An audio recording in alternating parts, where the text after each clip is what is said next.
என்னம்மா நேத்தனமா சம்பளம் காசு கொடுத்தேன், இன்னைக்கு வந்துட்டு ஏதோ லோன் கட்டுறேன் காசு கேட்டுட்டு மட்டும் கொடுப்பா. அம்மா என்கிட்ட காசு கிடையாது, சும்மா விளையாட் பண்ணாம போமாட்டே எரிச்சல். மச்சான் ஒன்னா என்ன தெரியும் மச்சான், கோச்சிக்காம ஒரு 1000 ரூபா கொடுறாங்க. உனக்கே தெரியும் 1ஆம் 10ஆம் எனக்கு நிறைய கமிட்மெண்ட் இருக்குடா. ஏடா டே, மாசம் முதல்ல கேட்டா கமிட்மெண்ட்னு சொல்றிய, மாச கடைசியில கேட்டா மந்த்ன்னு சொல்றிய, மதியான சாப்பாட்டுக்கு நல்ல ஹோட்டல்ல தெரிய, மாதந்தோறும் ஆளை கூட்டிட்டு தியேட்டருக்கு போறிய, மாசமானதும் கலட்டி விட்டு போறிய. ஒண்ணுமே புரியலடா எனக்கு, ஒண்ணுமே புரியல.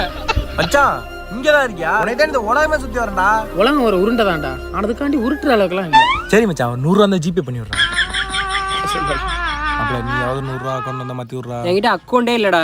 நோட்டா செலவு பண்றியடா. அங்க கேட்டாதான்டா இல்லன்னு கையை வச்சிருக்கிய. உன் ஃப்ரெண்ட் ரஹீம் இருக்கான்ல, அவனுக்கு கால் பண்ணி தாடா, நான் கிட்ட தருவான்டா அவன்.